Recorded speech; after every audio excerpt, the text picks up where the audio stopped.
Hey guys, it's Laura, and today I am sharing a Project Life process video with you.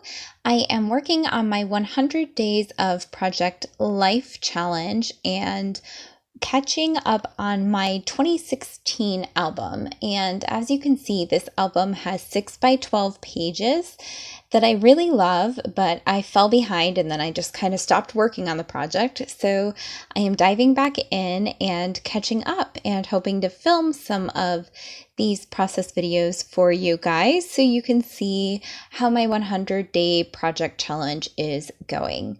So I am picking up at the beginning of September here, and I have some of my photographs laid out already, or at least the photographs that I think I want to use for this page. But you will see towards the end of the video that a lot of my layout ends up changing. There are a couple of photographs that I stick with for almost the entire video, and then when I get done decorating and I get to the end, I decide that it's not really working together, and so I switch them out. But for now, I've got the photographs I think I'm going to use laid down, and now I'm just going through different Project Life cards.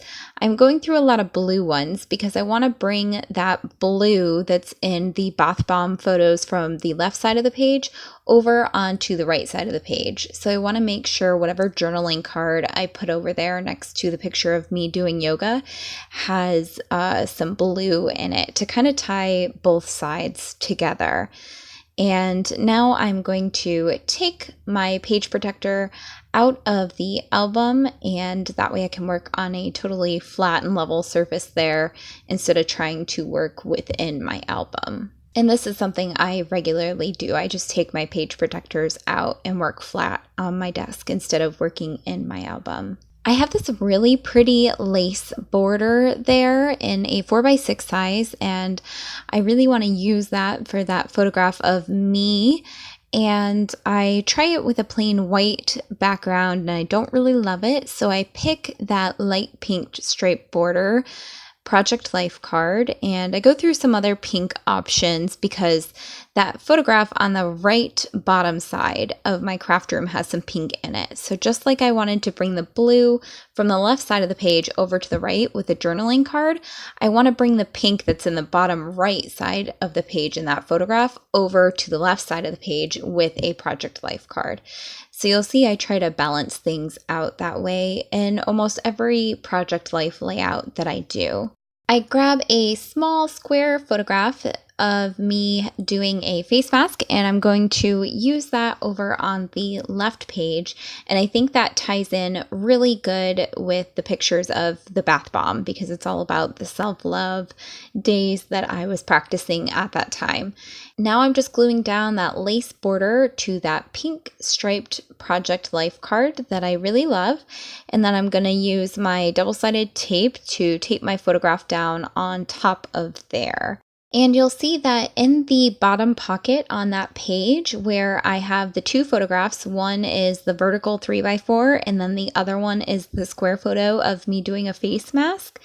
That is actually going to be adhered to the back of a 4x6 photo, and it kind of looks like it's two separate pockets. The page protector is actually a 4x6 pocket, so this is a technique I use a lot, and that is to tape things down to the back of a 4x6 as if they were actually pockets, 3x4 pockets, but really it's all just one solid pocket. But you'll see at the end there, you can't really tell, and it's a great way for me to use up some of my extra 3x4 vertical photos because I tend to take more vertical photos than horizontal, and this is a good way to use the back of a horizontal pocket without having a horizontal picture. So I have this really pretty Maggie Holmes moth ephemera piece there, and I tape that down to one of the bath photographs. I do journaling underneath the photograph of me wearing a face mask, and then I also draw some lines on that little journaling card for the right side of the page there, and I do journaling over there.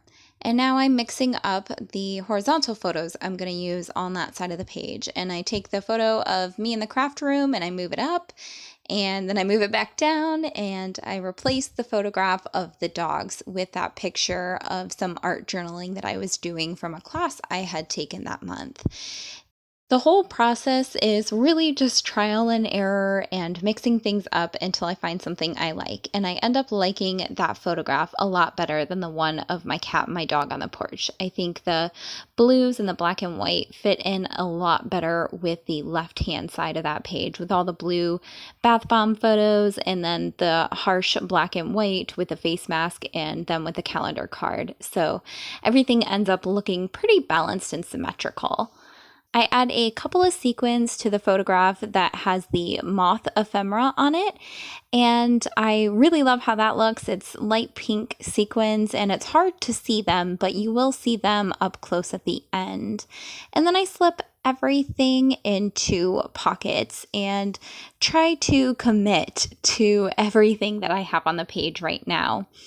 Once I am pretty certain that everything is where I want it to go and I'm happy with my choices, I grab a stamp out because I want to do some stamping on that photograph of my craft room, just to bring a little more color and interest down to that part of the page there.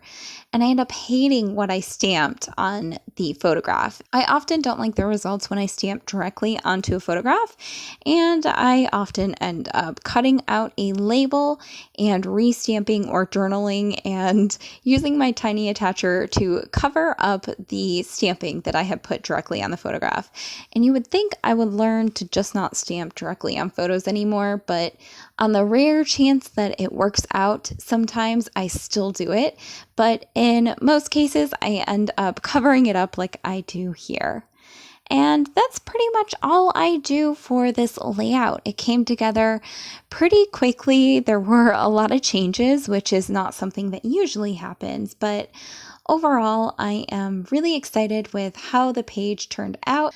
I love all of the photos. There's a lot of black and white high contrast, and then there's also those pops of blue, and then a little bit of light pink throughout the page, and I love how that looks. I hope you guys have enjoyed seeing this process video.